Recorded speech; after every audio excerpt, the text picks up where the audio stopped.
आसान ना था मेरे लिए। दादी सब पता नहीं हमारे को लालची झूठी क्या ही समझ रही होंगी, लेकिन कामिनी जी के हाथ सब कुछ ना जाने दे सकूं मैं। पता नहीं सब कुछ अपने नाम करके वो हमारे परिवार के साथ क्या करना चाहती है। वेद साहब, हमारे को सच में जमीन जायदाद पैसे किसी भी चीज से कोई लेना। सरू, मुझे पता है, मैं जानता हूं तुम कौन हो और क्या हो, मुझे मालूम है। और तुम जो भी हो ना, तुम्हारे वेद साहब को बहुत गर्व है तुम पर। हमेशा जो तुमने किया ना, सबके बस की बात नहीं होती। लेकिन ये बात भूलना मत कि ये तुम्हारा सिर्फ पहला ही कदम है। कहावत है अनिका कि राजा की जान उसके तोते में थी, वैसे ही सरू की जान इस परिवार में है। अब हम तोते के गला दबाएंगे और इस परिवार में सबको इतना परेशान करेंगे ना कि सरू खुद ब खुद टूट जाएगी।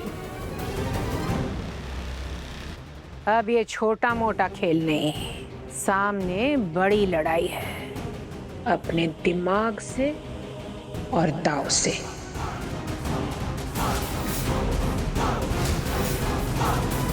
ये जंग है जिसे तुम्हें लड़नी पड़ेगी, लेकिन इन आंसुओं के साथ नहीं, अपने अस्त्रों के साथ।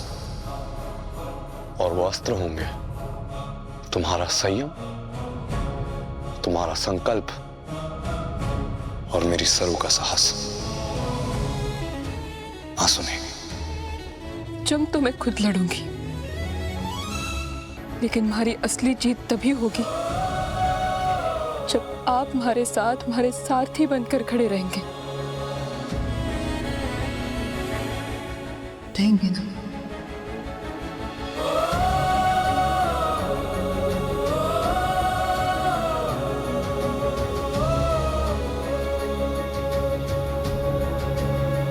जहां जहां सरू खड़ी होगी ना, उसके वेद से हमेशा उसके पीछे पाए जाएंगे, हमेशा।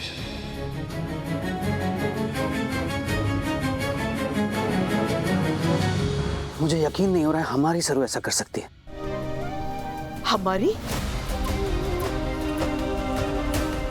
हमारी कह के तो इतनी बड़ी गलती की है हमने, विश्वासघात किया है उस चोरी ने,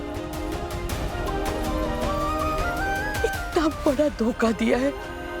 चंद्रू मारे को उस चोरी का नाम तक नहीं सुनना है। दादी, दादी, आप प्लीज रोइए मत। कभी कभी इंसान को पहचानने में गलती हो जाती है। और वो सरू, वो तो मुझे ऑलवेज गड़बड़ लगती थी। उसका प्यार, उसकी अच्छाई सब एक नाटक था। और आज जो उसने आपको इतना हर्ट किया है, मुझे बिल्कुल अच्छा नहीं लगा। इसीलिए मैंने कुछ डिसाइड किया है। कॉलेज के पेपर्स, बजाज एम्पायर की 80% प्रॉपर्टी सरू के नाम है और 20% कॉलेज, वो तो मेरे नाम था ना। मैं आपको वापस देना चाहती हूँ। अनिका,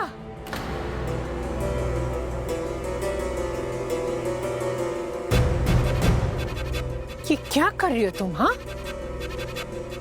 कल रात जब तुमने सोचा था अन्नपूर्णा का पेपर्स वापस काटेगा, तभी मैंने तुम्हें मना किया था ना, फिर भी तुम वापस कर रही हो।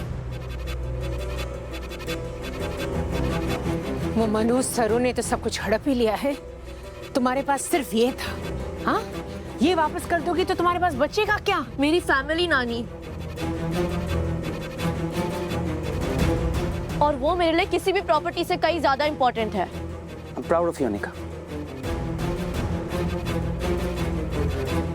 मुझे यकीन नहीं हो रहा तुम इतनी समझदार हो सकती हो।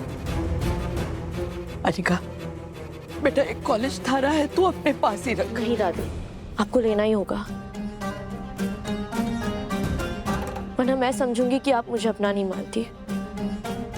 आई नो मैंने आप दोनों को बहुत डिसअपॉइंट किया है, पर हूं तो मैं इस घर की बेटी। और सरू ने जो आपकी इतनी इंसल्ट किया, I really didn't like it. मैं बस आपका मान बढ़ाना चाहती हूँ दादी। प्लीज।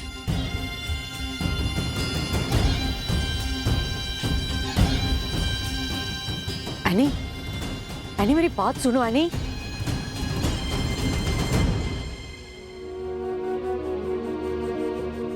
देखा चंद्रू, आखिर अपना खून अपना होता है। जिसे अपना समझकर गले लगाया, उसने इतनी बड़ी चोट दे दी। और जिस अनिका को गलत समझा, उसी ने तो दवा लगा दी।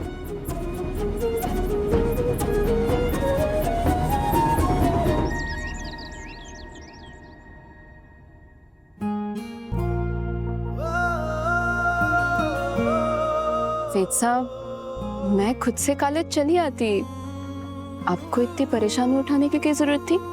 नहीं, कॉलेज तो मुझे आना ही था ना सर। कल्चरल कमेटी का कुछ काम था तो आना ही था।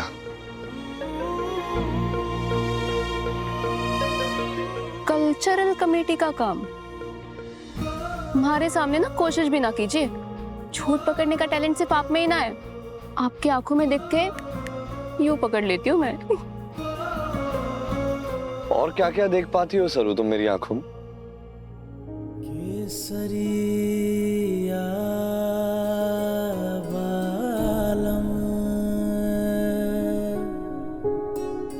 जज्बात पढ़ पाती हो? केसरिया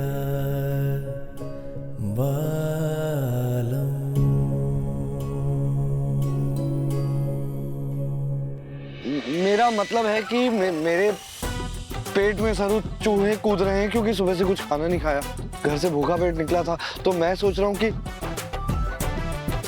यहाँ कॉलेज के बाहर एक छोटी सी चाय की टपरी है, अगर तुम वहां मेरे साथ बन मस्का खा लो। बन मस्का? चले? चल।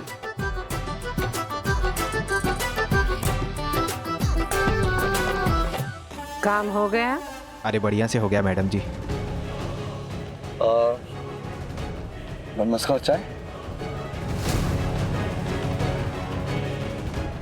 बन मस्का और 2 चाय।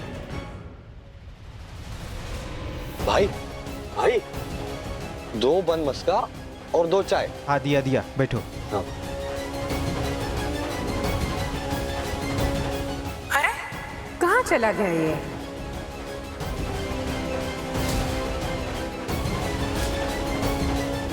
ये आवाज तो जानी पहचानी लगे है।